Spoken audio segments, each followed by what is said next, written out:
এই একটা নাম শোনার অপেক্ষায় সম্ভবত পুরো পৃথিবী কার্লো আনচেলত্তির দিকে তাকিয়েছিলেন।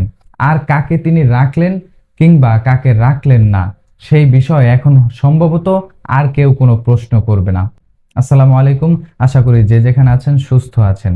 রাত্র ৩টা পার হয়ে গেল। কার্লো আনচেলত্তি, আপনাকে ধন্যবাদ এমন এই নামটা, নেইমারের এই নামটা স্কোয়াডে ইনক্লুড করার জন্য। আমরা অনেকেই ভাবছিলাম নেইমারের নামটা সম্ভবত যুক্ত হতে যাচ্ছে যখন সিবিএফ সান্তোসের কাছে নেইমারের শেষ রাতের যে ম্যাচে তিনি পায়ে ব্যথা ফিল করছিলেন সেই আপডেটটা, সেই চেক আপটা করানোর জন্য যখন সান্তোসকে নেইমারকে নির্দেশ দেওয়া হলো, তখনই আমরা প্রায় সবাই এই জিনিসটা অনেকটা কনফার্ম হচ্ছিলাম যে হয়তোবা কার্লো আনচেলত্তি নেইমারকে রাখতে যাচ্ছেন। কিন্তু নেইমার যখন দুর্ভাগা, তখন সেই টেনশনটা তো রয়েই যায়। সম্ভবত মিডিয়ার হাইপ এবং পুরো পৃথিবীকে এক জায়গায় করার জন্যই কার্লো আনচেলত্তি এরকমের একটা প্ল্যানিং করে ফেলেছেন।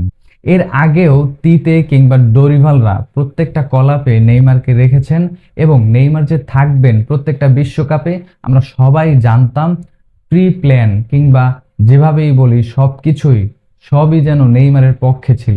কিন্তু এই প্রথমবার ব্রাজিলের স্কোয়াড ঘোষণা করা হবে, নেইমার সম্পূর্ণ ফিট।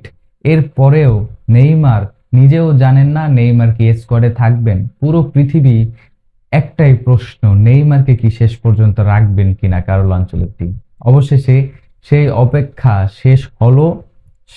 সাংবাদিক কিংবা পুরো পৃথিবীর মানুষ, সে যে দলেরই সাপোর্টার হোক না কেন, এই একটা জায়গায় সম্ভবত সবাই কনসিডার করেছে দল মত নির্বিশেষে নেইমারকে যেন এই বিশ্বকাপটায় কার্লো আনচেলত্তি রাখে দেন।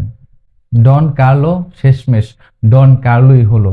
এখান থেকে সম্ভবত কার্লো আনচেলত্তি খলনায়ক বনে যেতেন যদি কিনা নেইমারকে স্কোয়াডে ইনক্লুড না করতেন।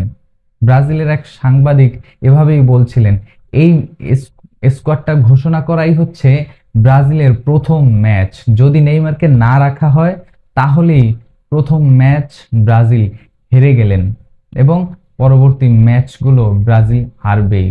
প্রথম ম্যাচটা আমাদের জয় হলো, বাকি খেলা বিশ্বকাপের মঞ্চে।